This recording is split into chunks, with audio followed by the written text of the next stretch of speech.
they asked me, Sandra, you have to come to the hospital, St. Michael's Hospital, where I had my mammogram. I said, why? Just tell it over the phone. I said, no, we don't tell these things over the phone.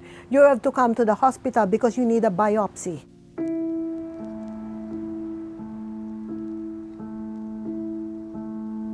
So I've been in Canada for the last 37 years. So it was a struggle for the first, few years. I was working for Bell Canada, first major impact, downsizing of Bell. I was so devastated, but I told myself, you know what? God has other plans.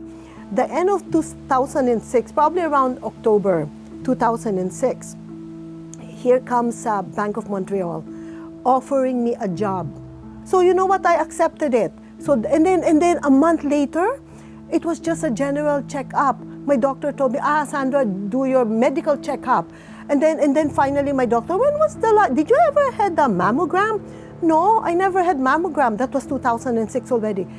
Lo and behold, I had my first mammogram. There you go. Detected breast cancer.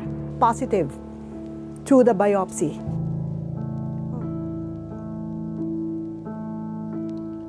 So I told myself, okay, so what's the next step? I went to see an oncologist and he was telling me, Sandra, this is bad news. Your cancer is so aggressive. Your stage 1 right now is 2.5. I remember that. 2.5 centimeter. It's extremely aggressive. If I don't operate, he's a surgeon actually, if I don't operate within 2 weeks' time, that will keep on increasing. In Canada, we don't do full mastectomy. It has to be lumpectomy. We excise, that's the word they use, excise the cancer cell. Excise the 2.5, still lumpectomy, so you have a big scar. Let's operate within 2 weeks. I said, wow, do I get this fast service? Okay, operate. And then after that, I said, is it done, doctor? Is it done, just the operation? No, it's aggressive. You have to undergo chemotherapy. Chemotherapy, said, I heard some bad stories about chemotherapy. Knowing me, I'll have all the side effects.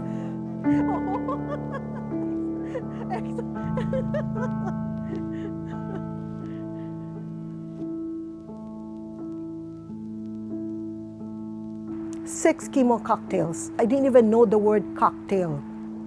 The first 7 days after chemotherapy, you're normal. You're absolutely normal, as if it did not hit you yet. On the 8th day, there you go.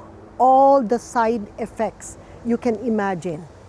First side effect for me is that no appetite, very sluggish. And then at the latter part of my chemo, which was, I still remember the cocktail, Taxotere, I had hives here, hives, complete hives, mouth sores, and because it was so strong, bleeding nails. That is chemotherapy. Now I understand they have reduced the intensity of Taxotere. It's a different story now. And then the first thing too, that very first cocktail, I started losing my hair, but I was not afraid. And then I was ready. There's always the parlor. I was telling my kids, Mom, you're losing your hair. Don't worry about the hair. I'm going to the parlor now, shave it.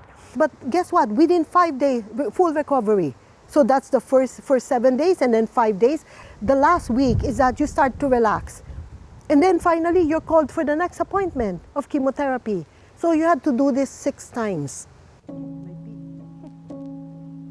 It's like a beauty salon. You are there, you start at 7 o'clock in the morning, again, St. Michael's Hospital, and you're a long lineup of women with chemotherapy and then doing chemotherapy. And there's a little chair beside the patient, and then it's normally allocated for the relative. They will stay with the patient because it's literally the whole day. My chair was empty. My husband was working. My kids were in school. It was an empty chair. I was the only one with an empty visitor's chair beside me. And then the nurses started asking, what happened to your family? They're busy, but it's okay. It's okay. I have a book. I love to read. I'll read throughout the chemotherapy. I became friends with the nurses, even if I didn't have anyone beside me during the entire chemo session. It's about personality, you know. It's how you deal with people. And you know what? It made it even, less stressful because I started talking to them. My very last treatment, which is the sixth cocktail for Taxotere, now because it's already in my system, and my white blood cells started depleting. So that is the worst because the bone marrow now started reproducing. It's like it's an autoimmune system. The bone marrow started reproducing the white blood cells because now it's completely depleted because of the chemo, because of the chemicals. That was the hardest pain, bone pain. Even if you give me 20 blankets, I'm still shivering. So I went to see my doctor. I cannot handle this bone pain. Sandra, there is a solution to that. Are you willing to accept morphine?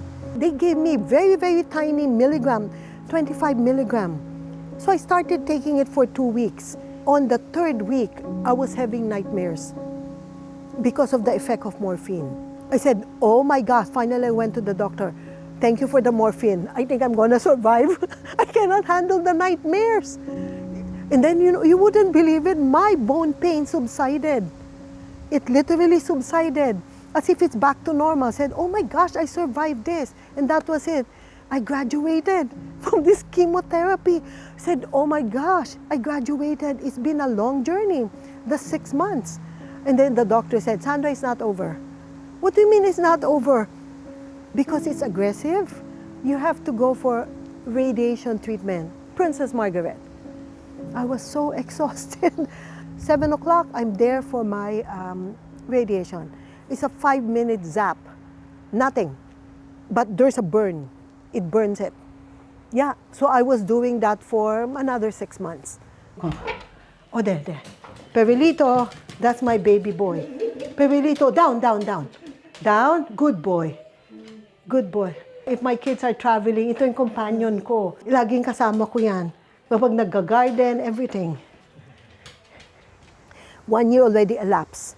I told myself, thank you, God. Every day I thank God until this very day. Thank God I'm alive. And then I went back to the oncologist. Okay, am I done? I finished my chemo, I finished my radiation, and I'm I'm taking tamoxifen. Sandra, there's one more. Because it is aggressive. Herceptin. Herceptin is very rare. They only give it for a certain type of cancer patient. I was one of the recipients of that Herceptin. So I told my boss, there's one more treatment, but it will take a year. Sandra, what is that now? Herceptin is an intravenous. It will take 30 minutes. From 100 King Street, I walk all the way to St. Michael's Hospital to do my Herceptin treatment. It's all IV, intravenous. So there you go, my cancer journey. It did not stop there. After 1 year, so 2 years now. The third year, and the oncologist referred me to the surgeon. This is now the cosmetic surgeon. The cosmetic surgeon, breast reconstructive surgery, is offering that she will be able to patch that cave in, that, yes, lipofill. I'm getting your fat. Extract the fat, fill the big cut. So she did the surgery, and then I was talking to some of my friends, and they were telling, Sandra, let her get all the fat. I said, that's a good idea. And then that was it. And then every year, every 6 months, I go see the oncologist and also the breast reconstructive surgeon. So I was doing that for the next 2 years. I was doing that, and now it's been almost how many years? 15, 17. I lost track. I just go yearly mammogram. This is Alistair, my youngest. This is Zachary, and this is Chelsea. We went to see the stone of Princess Diana. We traveled from London, 7 cities, London all the way to Rome, which is my favorite city. They said, how did you survive 3 kids? You have no relatives here. Yeah, husband working the midnight shift. You have to have inner strength. Because if you don't have that, you will be depressed. Chemotherapy gives immediate depression. If you don't have that inner, what keeps you going? You know what keeps me going? My kids. I have to survive. I have to survive for my kids because they were still small. They're proud. They're proud that, oh, my mother survived. And I told them, because you will survive too. Because these are challenges that, you know what, it builds strength, it builds character. And also the last thing, it builds confidence. So this is the thing I like to share. It's about you. It's about how you will deal with a problem, with the challenges. It's not about any other person, it's about you. And then really my involvement there, you see my kids at the level of maturity, they grew up so fast because of they knew what happened to me and never stop. I said, be resilient. It's not the end of the world.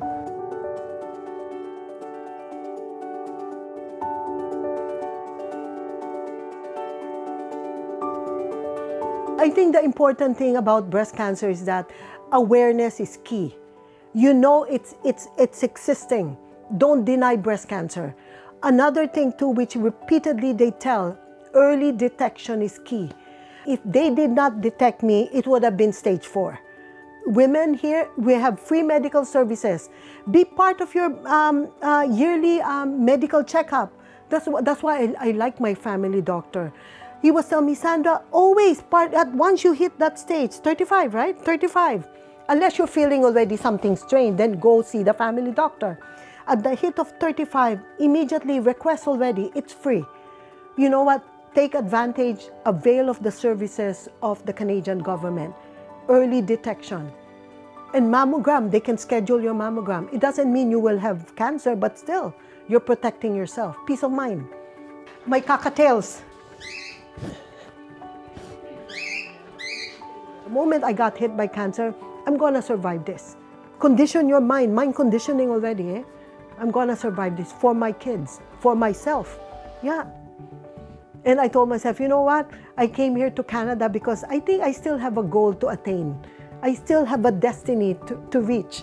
This is just, you know what? Perhaps just, how would you call that? One of those challenges that you have to surmount just for you to continue, keep on going to that particular journey. There, oh my gosh. But you wouldn't believe it, with strong faith, God just opens the door. I don't even have to do anything. Count our blessings. We're here. We're here. There are things to do.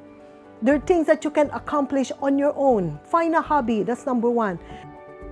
But very first thing in the morning, you pray, thank you, God, thy will be done.